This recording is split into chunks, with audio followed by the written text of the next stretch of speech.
pour ce soir encore. Si vous sauriez comment j'aime ces petites réunions. Amen. Des petites réunions dans les campings, ça, c'est toute ma vie. Je vous le dis en vérité parce que moi, un jour, c'est ce que j'ai fait. Je me suis converti dans un camping comme ça. Il y a une réunion qui s'est faite sur une place, exactement pareil que ça. Je me suis... alors le camping était beaucoup plus grand vers Nouveau Péage, tu te rappelles, Giovanni? Et puis, j'étais tout au fond, moi. Et puis, je ne croyais pas que Jésus était capable de toucher mon cœur. Et pourtant, quand je suis rentré dans cette réunion, j'avais 13 ans et demi. J'allais en cachette de mes parents en réunion. Et Dieu m'a béni. Alléluia. Amen. Alors j'aime ces réunions particulièrement, je les affecte, je ne peux pas vous dire comment. Et béni soit le Seigneur, amen, qu'on est là ce soir. Et puis vous savez, lundi, quand il y a eu la réunion, un frère a témoigné. Et puis il a cité un verset qui m'a rappelé, et puis qui a touché mon cœur. Et puis je voudrais qu'on le lise ensemble, qui se trouve dans Habacuc, chapitre 1 et verset 5. Le verset, il dit, « Je vais faire en vous une œuvre que si on vous la racontait, vous ne la croirez pas. » Amen, gloire à Dieu. Et le thème du message ce soir, c'est « Laisse Jésus passer dans ta vie ». Amen, gloire à Dieu. Et puis je voudrais vous dire ça, moi ce soir, c'est que là où Jésus passe, Amen, il se passe quelque chose. Amen. À chaque fois que Jésus a passé dans un endroit, il s'est passé quelque chose. Et puis on va voir quelques histoires de la parole de Dieu. Et puis on va voir que Dieu, à chaque fois qu'il a passé, ces gens-là ne se doutaient pas un moment, ne croyaient même pas un moment qu'il allait se passer quelque chose. Et pourtant, la parole de Dieu, elle va nous parler d'une histoire dans Jean chapitre 8 et verset 1. Elle va parler d'une femme, où cette femme, elle va être surprise en train de pécher, la Bible nous dit. Et des gens vont la prendre et vont l'amener vers Jésus et vont la condamner. Et puis cette femme qui était là, vous savez, j'ai envie de vous dire, pour elle, son destin était tout tracé. Pour elle, elle se disait, ben voilà, j'ai été surprise en train de pécher, aujourd'hui, ma vie va s'arrêter là. Je sais pas, je connais pas tout le monde ici, moi, je sais pas dans quelle situation tu es venu, dans quelle position de cœur tu es venu. Peut-être que dans ton cœur, tu t'es dit, eh ben pour moi c'est fini, pour moi j'y arriverai jamais. Ben laisse-moi te dire que ce soir, si tu laisses Jésus passer, il va se passer quelque chose. Amen. Et cette femme-là, la parole de Dieu, elle nous dit qu'elle est venue, et puis elle ne croyait pas qu'elle allait se passer quelque chose. Et pourtant, Jésus était là. Amen. Et la Bible nous dit que les gens qui vont être là vont la condamner, mais Jésus qui va être là, lui. Jésus qui est là et qui était passé ici, la Bible nous dit qu'il va lui donner une parole et qu'il va la sauver. La parole de Dieu nous dit qu'il va lui dire, va et ne pêche plus, moi je ne te condamne pas. Amen. Gloire à Dieu. Alors la Bible nous dit que cette femme va repartir avec quelque chose que Jésus avait fait dans son cœur. Et puis sûrement que quand elle est venue, eh ben, elle ne devait pas briller, elle devait même avoir peur, elle devait même trembler, je ne sais pas comment qu'elle devait être cette femme. Mais je ne sais pas dans quelle situation de ton cœur tu es venu ce soir, si tu es troublé, si tu es mal dans ta peau. Mais laisse-moi te dire que Jésus peut faire quelque chose ce soir. Alléluia, Amen. Gloire à Dieu. Amen. Merci au Seigneur. Et puis il y avait... Alors je vais reparler encore d'une femme ce soir. Amen. Et la Bible nous dit dans Jean chapitre 4 verset 7, il va nous parler d'une femme où cette femme-là, eh ben, c'était tout simple, hein, elle faisait ses affaires. Et la Bible, elle nous dit qu'elle va venir, et puis elle va venir avec sa cruche d'eau là pour aller prendre de l'eau, comme ça se faisait dans le temps avant. Et puis la Bible nous dit que Jésus va passer. Et que la parole de Dieu nous dit qu'il va s'approcher de cette femme et qu'il va lui demander à boire, qu'il va venir pour se reposer. Et puis vous savez, quand cette femme est venue prendre sa cruche d'eau là, elle avait une situation, elle arrivait avec un bagage si vous préférez. Elle avait déjà sa vie, elle avait déjà résolu des choses dans son cœur. Mais la Bible elle dit que Jésus va être là. Amen. Et la Bible nous dit que Jésus va lui demander à boire. Et puis que cette femme elle va lui dire, tu sais que moi je suis une Samaritaine, toi tu es un Juif et on ne doit pas avoir de relation ensemble, on ne doit pas parler ensemble. Et la Bible elle dit que Jésus va lui répondre ces paroles. Il va lui dire, si tu savais celui qui te demande de l'eau, tu lui demanderais toi-même à boire. Amen, gloire à Dieu. Amen. Alors la Bible nous dit que cette femme, elle va être là, et puis elle va commencer à écouter les paroles de Jésus. Comme ce soir, toi tu écoutes la parole. Et puis la Bible, elle nous dit que Jésus va dévoiler sa vie. Puis c'est ça, moi je voudrais te dire. Quand Jésus passe dans un endroit, j'écoutais tout à l'heure la petite sœur qui parlait, et puis j'ai trouvé ça vraiment beau, et puis que c'était bon dans mon cœur, ça me bénissait. Qu'elle disait que le petit foyer là, ben voilà, ils avaient un petit souci, mais personne n'était au courant. Mais Jésus s'est servi d'une personne pour les prévenir. Amen, gloire à Dieu. Amen. On ne demande pas de te dévoiler, nous. On ne demande pas de dévoiler ta vie, on ne demande pas de nous dire tes problèmes. Fais confiance en Jésus. Amen. Amen. fais confiance à Jésus. Si tu fais confiance à Dieu, laisse-moi te dire que là où Jésus passe, il va se passer quelque chose. Amen. La Bible, elle nous dit que cette femme-là, alors, elle va ouvrir son cœur. Et la Bible nous dit que cette femme va se convertir. Quelle beauté. Quand Jésus passe, il se passe quelque chose. Alléluia. Gloire à Dieu. Amen. Amen, amen. Merci Seigneur, gloire à Dieu. La Bible nous parle aussi d'une histoire de la parole de Dieu qui se trouve dans Luc chapitre 5 et verset 1. Cette histoire-là, la parole de Dieu, elle l'appelle la pêche miraculeuse. Amen. La Bible, elle nous dit que les hommes de Dieu vont être là et la Bible, elle dit qu'ils ont pêché. Ils ont pêché toute la journée, toute la nuit, et puis qu'il ne s'est rien passé. Ils n'ont pas pris un poisson. Et puis là, nous dit que Jésus va venir. Et que sur son ordre à lui, il va leur dire de jeter les filets. La Bible, elle nous dit qu'ils vont leur dire de jeter les filets du côté droit. Mais eux, ils vont répondre, Seigneur, on n'a rien pêché. Depuis le temps qu'on pêche, on n'a rien attrapé, nous. Puis je sais pas, moi, peut-être que dans ton cœur, tu te dis, il y a combien de fois que je suis venu à la Réunion? Il y a combien de fois que j'ai écouté? Et puis il n'y a rien qui s'est passé. Peut-être que dans ton cœur, c'est comme ça. Laisse-moi te dire que ce soir, si tu es sincère avec Jésus, parce que c'est ça la clé. Hein. C'est ça la clé. Je m'excuse ce soir. Tu pourras venir des dizaines et des centaines et des milliers de fois. Mais si tu viens et puis que tu n'es pas sincère dans ton cœur, alors tu repartiras toujours pareil. Mais si tu viens et puis que tu es sincère et puis tu dis Seigneur, je veux que tu passes moi et puis je veux que tu fasses quelque chose dans mon cœur. Laisse-moi te dire que Jésus va agir. Amen. Et la parole de Dieu nous dit que quand ces hommes vont jeter le filet, alors ils vont prendre plein de poissons. À un tel point que les filets vont s'en rompre. Seigneur, ce soir, je sais pas, on est dans ce petit quartier là, puis en vérité, je suis venu là tout à l'heure, je me disais Seigneur, c'est trop beau. En vérité, c'est ce que je me suis dit. Et puis je me suis dit, en vérité, le quartier il est beau, mais ce que j'ai encore trouvé plus beau, c'est quand j'ai vu la campine. Amen. Je me suis dit, Seigneur, quelle bénédiction. Amen. Amen, gloire à Dieu. Amen. Gloire à Dieu. Vous savez, merci Seigneur. Les frères ont dit leur témoignage, puis j'écoutais le témoignage du Giovanni, puis Seigneur, quand Giovanni il a appelé son père, on était sur la place, nous. Et je m'en rappelle très bien. Je m'en rappelle très bien, moi, de ces jours-là. Et puis Seigneur, je vous le dis, c'était une explosion de joie dans notre cœur, nous, quand le Giovanni s'est converti. Parce qu'on savait, on n'en disait rien, tout le monde, personne ne disait rien, on parlait, on rigolait ensemble, mais on savait son état. Mais Jésus le savait encore plus que nous. On ne pouvait rien faire, nous. C'est vrai, mon Giovanni, mon cousin. On était avec lui, on ne pouvait rien faire, nous. Mais Jésus, il avait la solution. Il avait besoin que Jésus vienne. Il avait besoin que Jésus passe. Oui, Seigneur. Vous savez, moi, un jour, je me permets de vous dire ça. J'ai pas été élevé dans un foyer chrétien du tout, moi. Nous, on connaissait Dieu à notre manière. On connaissait Dieu à notre manière.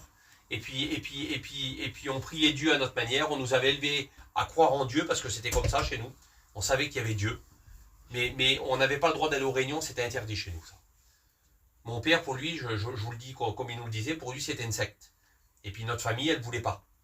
Et puis un jour, moi, j'ai eu... alors à l'époque, j'ai cru que c'était de hasard. Mais aujourd'hui, je sais qu'avec Dieu, il n'y a pas d'hasard. Vers nous, au Piège de Roussillon, là-bas, il y avait un camping qui avait été monté comme ça pour les réunions. Et puis moi, j'ai dit avec ma petite cousine, elle a dit, on va voir les jeunes là-bas sur la place. Et puis quand on est arrivé, il y avait une réunion de jeunes. Et puis je suis monté dans le camping. Et puis moi, je ne voulais pas au début monter dans le camping. Et puis ma petite cousine, elle m'a dit, tu crois au Seigneur? Ben, j'ai dit, oui, bien sûr. Ben, elle dit, mon cousin, elle dit, le Seigneur, il est aussi dans la camping. Et puis en vrai, j'avais 13 ans et demi. Mais j'étais déjà bien posé dans ma tête. Et puis je me suis dit, ben, Seigneur, ben, de toute façon, si ça ne me plaît pas, je m'en irai. Puis c'est ce que je vous ai dit. Je me suis assis tout au fond. Je me suis assis tout au fond. Et puis vers nous, je vous le dis franc, honnêtement, on n'a jamais manqué d'amour. Parce que mon père et ma mère, ils nous aimaient de tout leur cœur. Mais moi, mon père, c'était un homme qui buvait beaucoup.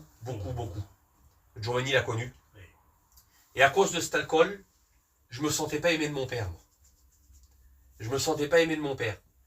Et en fait, quand quand on arrivait sur les places, ou quand on changeait de pays, eh ben, la première chose que je faisais, moi, j'allais à l'église. Et je priais, et je demandais à Dieu que Dieu délivre mon père de l'alcool. C'était ma prière, ça, moi, tout le temps. Et puis en vérité, je vous le dis devant Dieu, comment je ressentais, moi. Quand j'allais dans l'église et que je priais, je sentais que personne passait. Je sentais que j'étais seul. J'avais pas l'impression d'être aimé. J'avais pas l'impression d'avoir quelqu'un qui m'aimait. Et puis, j'avais pas l'impression d'être aimé par mon père non plus. Et puis un jour, mon père, dans sa saoulerie, il m'avait dit ça. J'avais mon cousin Mario qui était là, à Rosetta. Et puis ça les avait choqués terrible. J'avais 13 ans et demi, puis mon père, il avait dit de toute façon, il dit, pourtant je suis le premier, moi, de chez moi. Et je suis le seul garçon. Puis mon père, il m'avait dit de toute façon, il dit, toi, t'es un accident. T'aurais jamais dû être là. Il dit donc, il dit, je t'aurais jamais voulu. Et ça, je peux pas vous dire, je l'ai pris dans mon petit cœur de jeune garçon, là. Et je l'ai mis dans le fond de mon cœur, et puis j'en ai voulu à mon père terrible de ça. Et pendant des années, je me suis dit de toute façon, en vrai, je vous le dis comme je l'avais ressenti. Je me dis de toute façon, même si mon père il meurt, je m'en fous parce qu'il m'aime pas. C'était comme ça. Et pourtant, moi, j'aimais mon père. Et puis quand j'étais à La Réunion, c'est ça qui s'est passé en fait. C'est que là où je croyais qu'il n'y allait rien se passer, ben, il y avait Jésus ici. Amen. Et pour la première fois de ma vie, je me suis senti aimé. À côté de moi, il y avait une fille qui était là. Et puis c'était tout simple. Hein. Elle a dit, Seigneur, bénis mon petit cousin qui est à côté de moi. Et puis quand elle a dit ça, là, j'ai senti quelque chose qui est rentré dans mon cœur. Seigneur. Et puis là, je me suis dit, Seigneur, j'ai jamais ressenti ça, cette chose-là avant. Pourtant, j'ai été plein de fois à l'église, j'ai prié plein de fois, et j'ai rien ressenti. Et là, j'avais ressenti quelque chose qui venait, puis chanter quelqu'un qui m'aimait. Et 2 jours là, je vous le dis en vérité devant Dieu que c'est vrai. Du haut de mes 13 ans et demi là, je suis reparti avec quelque chose dans mon cœur. Amen. Et je l'ai plus lâché. J'ai plus jamais voulu le lâcher. Après, je vous explique, hein, on n'était pas des sans défauts. Oui. On était comme tous les voyageurs, on chouravait dans les magasins, c'était comme ça, on avait été élevés comme ça, nous. On voulait du manger, fallait chourave. Alors c'était comme ça. Et puis je l'ai fait pendant quelques temps encore. Et puis un jour, j'ai dit à ma mère, Roman, je veux plus de chourave. Elle a dit, pourquoi tu veux plus de chourave? Parce que j'ai dit, ma mère, j'ai un jour, je veux me baptiser. Alors ma mère, elle l'a compris, elle. Elle l'a compris, puis elle n'a rien dit à mon père. Puis j'ai arrêté le chourave, moi. Et puis un jour, un an après que j'ai été venu à La Réunion, là, il y a un homme qui est venu sur la place. C'était le Valentin. Et puis c'était un vieil homme. Et puis quand je l'ai vu arriver, on avait été élevé, mon père, et même malgré qu'il buvait, mon père nous avait élevés dans le respect, nous. Et puis quand cet homme il est arrivé, là, mon père, il a dit, va voir, il donnait un coup de main, enlever ses affaires. Alors on était à côté de Vernou, du péage de Roussillon, là-bas à Sablon. Et puis j'ai été vers l'homme, et puis j'ai demandé à mon père, j'ai demandé à l'homme, j'ai dit, mon oncle, tu veux un coup de main? Puis il m'a dit, oui mon garçon. Et puis j'ai donné un coup de main à dételer sa caravane, j'avais 14 ans et demi. Et puis j'ai regardé derrière le camion, et puis il y avait un poisson.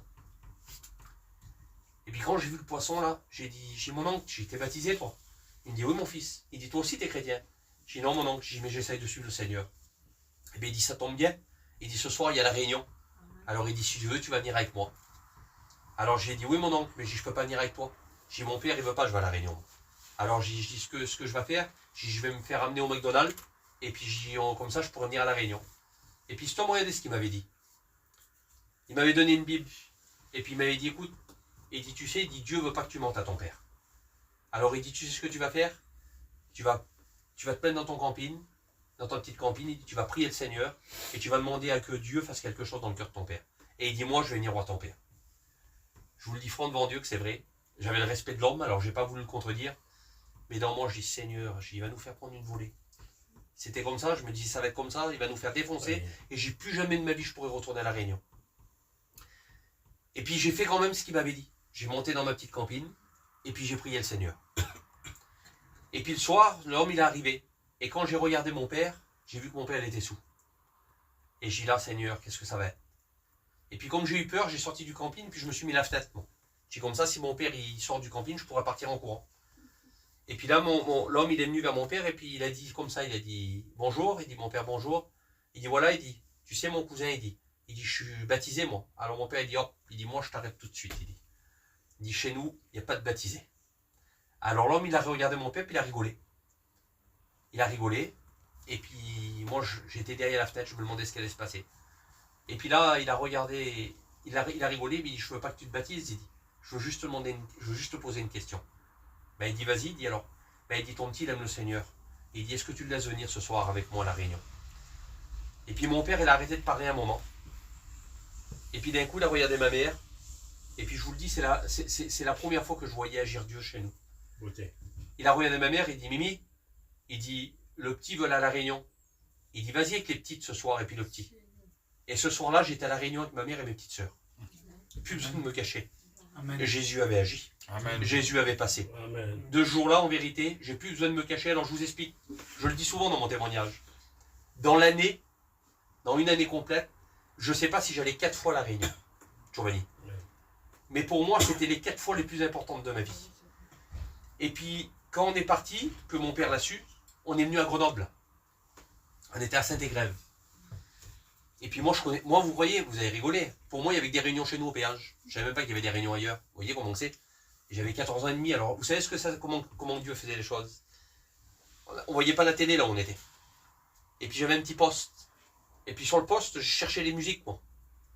Et je suis tombé sur Radio Certitude. C'était la radio chrétienne de Grenoble. Et là, je pouvais écouter les prédications, je pouvais écouter les cantiques, les témoignages. Quelle beauté, Seigneur. J'étais avec mes petites sœurs dans le camping, une fois on était à Tullin-Fur, là. Je me rappellerai toute ma vie. On était à Tullin-Fur, et puis vous savez ce que je faisais? On en parle avec mes petites sœurs, on rigole. J'avais 14 ans et demi, Giovanni. Je prenais la Bible, puis je disais, venez, on fait la réunion. Et moi je prêchais, et je chantais des cantiques à mes petites sœurs. Bonté. Amen. Gloire à Dieu. Béni soit le Seigneur. Ben voilà ce que Dieu est capable de faire dans une vie. Quand il passe, Jésus, il se passe toujours quelque chose. Quelques années après, j'ai rencontré ma compagne, puis je me suis fait baptiser. Le Seigneur m'a délivré de toutes choses. J'avais des liens comme tout le monde. J'étais un garçon qui fumait beaucoup la cigarette. Le Seigneur m'a enlevé ces choses-là. Puis aujourd'hui, je sens le Seigneur. Amen. Alors aujourd'hui, vous savez, je ne vais pas aller plus loin, on va prier le Seigneur. Mais je voudrais te dire ça, moi. Ne crois pas que c'est que chez les autres que ça se passe.